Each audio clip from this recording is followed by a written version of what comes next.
और हमें उसको अपनाना पड़ेगा। और उसके बाद आप देखते हैं कि हिंदू और मुस्लिम सामुदायिकता दोनों देश के अंदर मेन स्ट्रीम होती है और दोनों अंग्रेजों के साथ लगातार सहयोग करते हैं। एक को पाकिस्तान मिल गया, लेकिन हिंदुस्तान जो बना हुआ है उसने हमारी दूसरी धारा को चुना, उसने चुना एक सेकुलर सोशलिस्ट भारत। और इसलिए दूसरी धारा एक तरफ थी। जब मैं 20वीं सदी की तानाशाह लिख रहा था तो मैंने एक बात सोची कि भारत में तानाशाही क्यों नहीं आई। आप 1940 से लेकर 1950, 55, 60 तक दुनिया में जितने देश आजाद हुए हैं उनका इतिहास देख लीजिए। हर जगह किसी ना किसी तरह की तानाशाही आई। हर जगह लाखों की संख्या में हत्याएं हुई हैं, हजारों की संख्या में हत्याएं हुई हैं। जहां डेमोक्रेसी आई भी चल नहीं पाई, किसी न किसी तरह की तानाशाही आ गई। और हमारे देश में तानाशाही लाना कितना आसान था।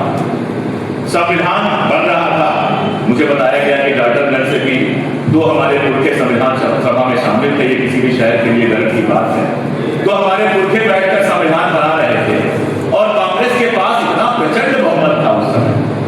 नेहरू की ऐसी प्रचंड स्वीकार्यता थी कि संविधान में सिर्फ एक लाइन जोड़ना था कि देश के अंदर सिर्फ एक वैध पॉलिटिकल पार्टी रहेगी। There will be only one legal political party in country and that will be Congress। इतना लिख देते तानाशाही हो गई होती। पाकिस्तान में क्या किया गया था? मुस्लिम लीग के अलावा किसी और पॉलिटिकल पार्टी को लीगल घोषित ही नहीं किया गया।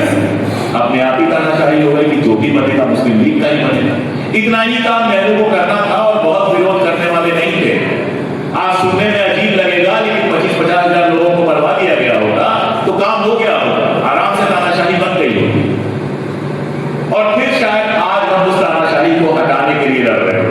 या आज से 20 साल पहले जब हम बिल्कुल यंग हुआ करते थे तो हम उस तानाशाही के खिलाफ लड़ और मर रहे थे और लोकतंत्र स्थापित होने की खुशी मनाते थे। गलती से उल्टा हो गया।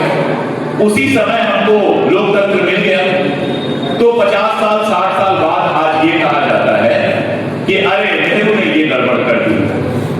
भाई नेहरू ने गड़बड़ सबसे बड़ी तो यही की कि आरएसएस हो या कोई भी संगठन हो उसको हटाया नहीं, खत्म नहीं किया। इस सिद्धांत पर भरोसा किया कि हर तरह के विचार को देश में रहना चाहिए और वैचारिक आंदोलनों का मुकाबला विचार के आधार पर करना चाहिए, हिंसा के आधार पर नहीं करना चाहिए। वरना क्या मुश्किल काम था। मैं फिर कह रहा हूं 10, 15, 20, 25 हजार लोग मर गए होते, दुनिया को कोई फर्क नहीं पड़ता। लियाकत खान को पाकिस्तान में गोली लग गई, गोली मार दी गई, किस पे असर पड़ा? इतने सारे पाकिस्तान में प्रधानमंत्री और राष्ट्रपति जेल में रहे, किसी को फांसी हुई, किसी को गोली मार दी गई, किसको फर्क पड़ा? किसी को फर्क नहीं पड़ा। और ये तो मैं पाकिस्तान का एग्जाम्पल ले रहा हूँ, इदी अमीन का एग्जाम्पल और बाकियों का एग्जाम्पल तो मैंने छोड़ ही दिया है जहां वाकई हजारों और लाखों लोग मारे।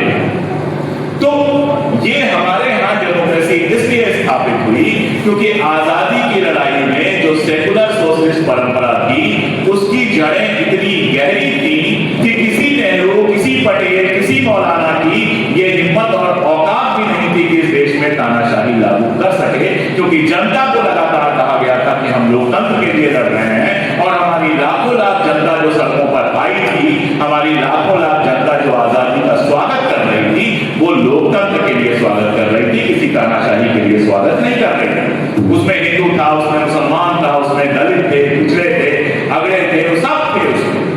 सबको अपनी अपनी चिंता थी, लेकिन सबको लगता था कि डेमोक्रेसी के अंदर ही हमारी समस्या हल हो। और इसका सबसे बड़ा एग्जाम्पल देखिए कि संविधान बनाने का महती कार्य किसको दिया गया?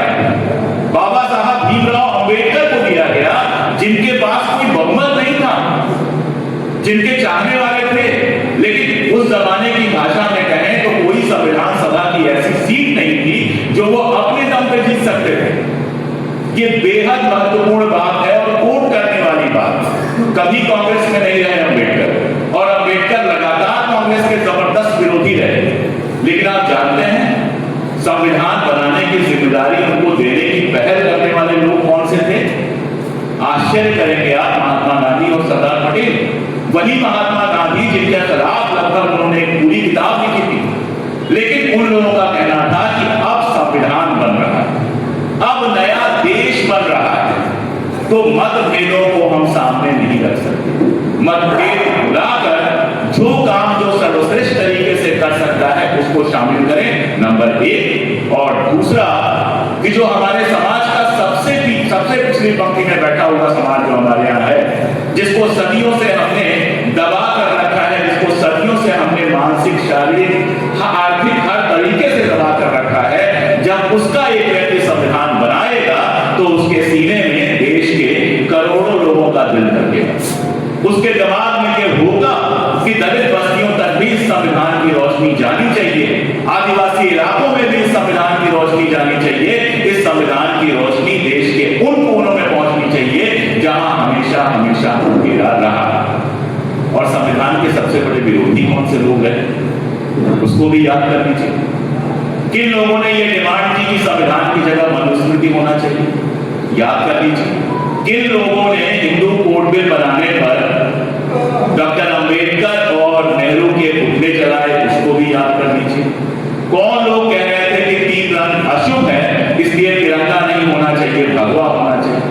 मेरे ख्याल से मैं अपनी बात क्लियर कर चुका हूं कि आजादी की पूरी लड़ाई में और आजादी के बाद भारत कैसा बनेगा, इसमें जो लोग मेन स्ट्रीम से अलग थे, जो लोग हमारी आजादी की लड़ाई की मुख्य धारा से अलग थे, वो लोग इतिहास से डरते हैं। उनको ये डर लगता है कि आज इतिहास अगर नीति हमारी जान जाएगी, आज हमसे अगर सवाल पूछा जाएगा कि तब आपने क्या ऐसा क्यों किया, आज अगर दलित सवाल पूछेगा कि वाकई आप मनुस्मृति को संविधान बनाना चाहते हैं, आज अगर ओबीसी सवाल पूछेगा कि क्या आप वाकई आरक्षण के इतना विरोधी थे, आज अगर एक आम युवा पूछेगा कि 1942 में जब सारा देश लड़ रहा था तो आप कहां थे, तो जवाब देना मुश्किल हो जाएगा उन लोगों के लिए जो नए नए देशभक्त बने और जिनके लिए देश का कंसेप्ट ही दूसरा है, जो एक ऐसे देश की कल्पना करते हैं जहां एक भाषा, एक व्यक्ति और एक पता नहीं क्या क्या। हमने तो बचपन में जो पढ़ा वो विविधता में एकता का नारा था, अब तो स्कूलों में सुनाई नहीं देता है, वरना सबसे ज्यादा कोई नारा अगर लगता था तो विविधता में एकता का नारा लगता था, यूनिटी इन डायवर्सिटी। इस बात को स्वीकार किया जाता था कि हम विविध हैं, हमारी भाषाएं विविध हैं, हमारे बोलने के तौर तरीके, हमारे कपड़े, हमारी संस्कृति, हमारा खान पीन सब विविध है, लेकिन हम एक हैं किस नाम पर, तिरंगे के नाम पर, देश के नाम पर, और इस बात पर कि उस विविधता का हम सम्मान करते हैं, उसको अलग